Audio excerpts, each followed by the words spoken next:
स्वागत है आप सभी का मूर्ति नॉलेज में। और आज हम लोग शुरू करने वाले हैं एकाधिकार।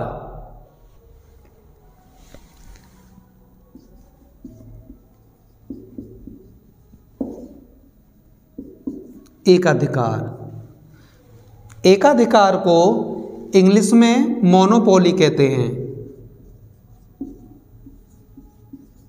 मोनोपोली, और जो मोनोपोली है वो दो शब्दों से मिलके बना है।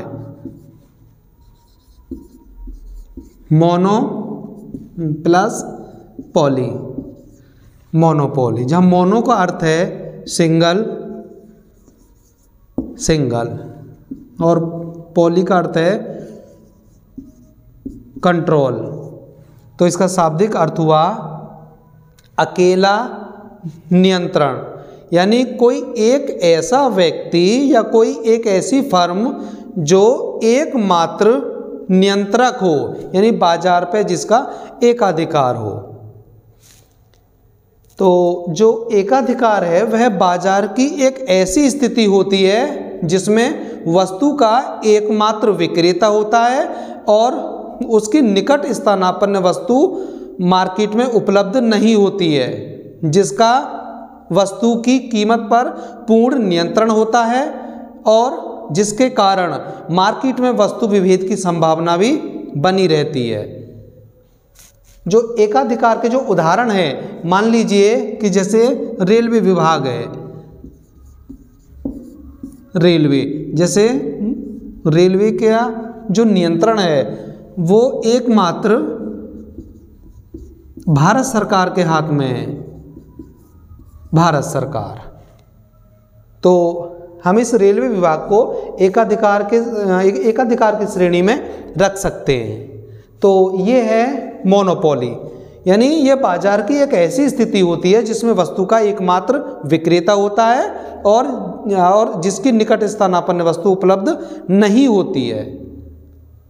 अब हम लोग बात करेंगे एकाधिकार की विशेषताओं की।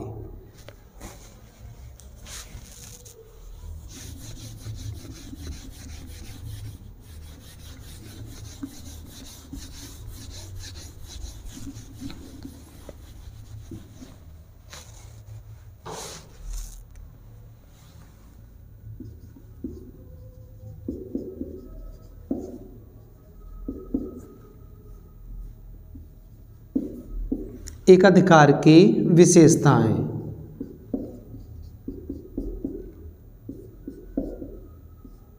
एकाधिकार की विशेषताएं, तो जो एकाधिकार की जो पहली विशेषता है वो है एक विक्रेता और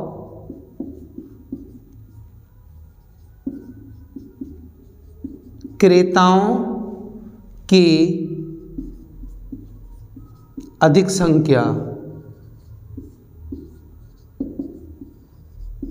क्रेताओं की अधिक संख्या, यानी जो एकाधिकार की जो पहली विशेषता है वो है कि मार्केट में वस्तु का एकमात्र विक्रेता होता है, लेकिन उन वस्तुओं को खरीदने वाले जो होते हैं उनकी संख्या अधिक होती है।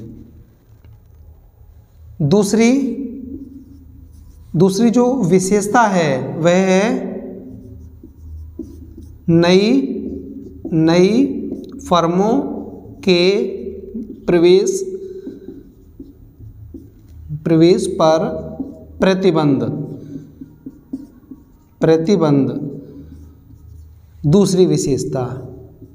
दूसरी विशेषता है एकाधिकार की कि कोई भी नई फर्म आ नहीं सकती, यानी जो एकाधिकारी होता है उसको कुछ ऐसे नियम कानून या कुछ ऐसी शक्ति प्राप्त होती हैं बाजार में कि वह नई फर्मों को आने से मार्केट में रोक सकता है। जो तीसरी विशेषता है वह है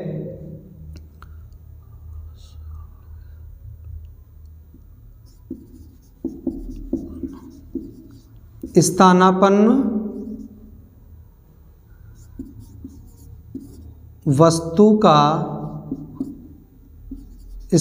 वस्तुओं का अभाव, यानी जो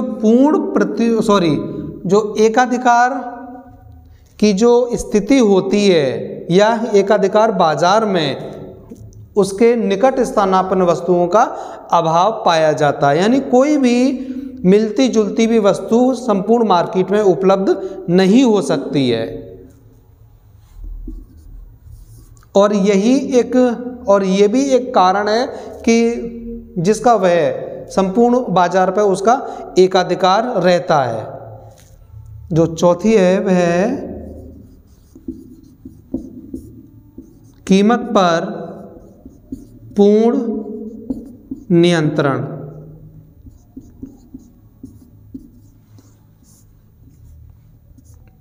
यानी एकाधिकार बाजार में वस्तु का एकमात्र अकेला विक्रेता होता है, जिसके कारण वह मनमानी कीमत निर्धारित करता है, जिसके कारण कीमत पर यानी वस्तु की कीमत पर उसका पूर्ण नियंत्रण होता है।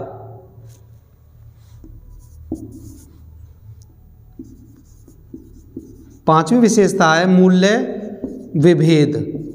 और मूल्य विभेद से आशय है कि जब जो एकाधिकार है वस्तु का एकमात्र विक्रेता है, जब उसका कीमत पर पूर्ण नियंत्रण होता है, जिसके कारण वह मूल्य विभेद करने में सफल हो जाता है। अर्थात वह एक ही वस्तु का अलग अलग जो क्रेता होते हैं, जो वस्तु को खरीदने वाले लोग होते हैं, उनसे एक ही वस्तु का अलग अलग मूल्य प्राप्त करता है और एक असामान्य लाभ प्राप्त करता है। तो ये थी एकाधिकार की विशेषताएं।